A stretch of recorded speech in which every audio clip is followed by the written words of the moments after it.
اعوذ باللہ من الشیطان اللعین الرجیم بسم اللہ الرحمن الرحیم او تکون لک جنۃ من نخیل وعنب فتفجر الانہار خلالها تفجیرا اللہم صل علی محمد وآل محمد وعجل فرجہم۔ السلام علیکم ورحمۃ اللہ وبرکاتہ۔ اللہ تبارک و تعالیٰ کا شکر ہے کہ میں نے سورہ بنی اسرائیل جو قرآن مجید کا 17 نمبر کا سورہ ہے، اس کی آیت نمبر 91 کی تلاوت کا شرف حاصل کیا، جس کا ترجمہ یہ ہے کہ مشرکین اعتراضات پر اعتراضات کر رہے تھے اور ان کے اعتراضات کے انداز مختلف تھے۔ کبھی کہتے ہیں جیسا اس آیت میں کہا کہ آپ کے لیے کھجور اور انگور کا باغ پیدا ہو اور آپ اس میں نہریں جاری کر دیں، یعنی ان کی فرمائشات مختلف انداز سے ان کے اعتراضات ہوا کرتے تھے۔ بعض مشرکین مکہ کہ جن میں ولید بن مغیرہ اور ابو جہل بھی تھا، خانہ کعبہ کے پاس جمع ہوئے۔ انہوں نے ایک دوسرے سے رسول اللہ صلی اللہ علیہ وسلم کے بارے میں گفتگو کی۔ آخر کار نتیجہ بحث یہ نکلا کہ محمد صلی اللہ علیہ وسلم کے پاس پیغام بھیجا جائے کہ آپ کے قبیلہ قریش کے اشراف جمع ہوئے ہیں، وہ آپ سے بات کرنا چاہتے ہیں، لہذا آپ تشریف لے آئیں۔ پیغمبر اکرم صلی اللہ علیہ وسلم کو امید ہوئی کہ شاید وہ ایمان ان کے دلوں میں چمک اٹھا اور وہ حق کو قبول کرنے کے لیے تیار ہو گئے ہیں، لہذا وہ فوراً ان کے جب آپ صلی اللہ علیہ وسلم ان کے پاس پہنچے تو انہوں نے ایسی باتیں کی: اے محمد صلی اللہ علیہ وسلم، ہم نے آپ کو اتمام حجت کے لیے بلایا ہے۔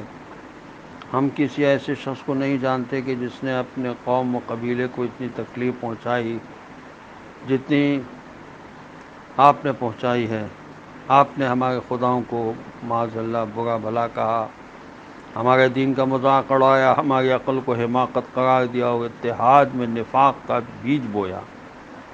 ہمیں بتائیے آخر آپ چاہتے کیا ہیں؟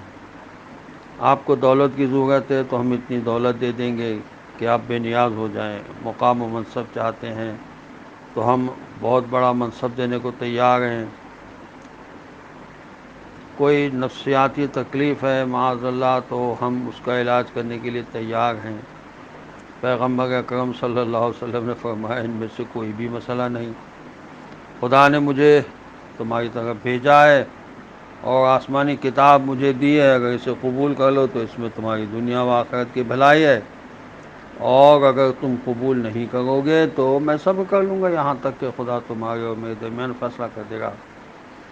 تو وہ کہنے لگے بہت اچھا، یہ بات ہے تو ہمارے شہر جیسا کوئی اور شہر نہیں ہے، مکے کے اطراف میں پہاڑیاں ہیں، اپنے پروردگار سے سوال کیجئے کہ ان پہاڑوں کو پیچھے کر دے اور شام و عراق کی طرح یہاں دریا جاری کر دے تاکہ یہ خشک و بے آب و گیاہ زمین سیراب ہو جائے۔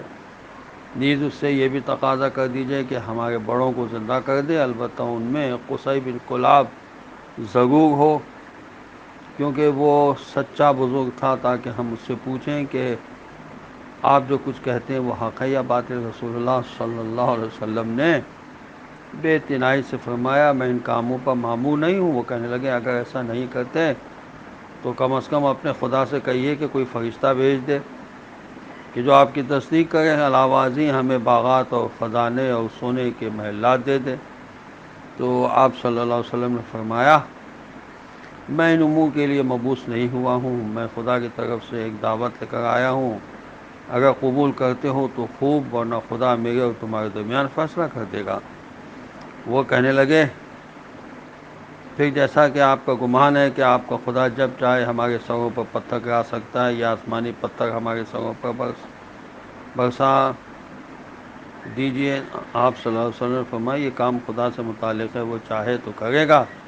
اس طرح سے بحث پر بحث چلا جاری رہا۔ گفتگو فی الحال میں یہاں ختم کر رہا ہوں، مزید انشاءاللہ آگے بیان ہوگا۔ السلام علیکم ورحمۃ اللہ وبرکاتہ۔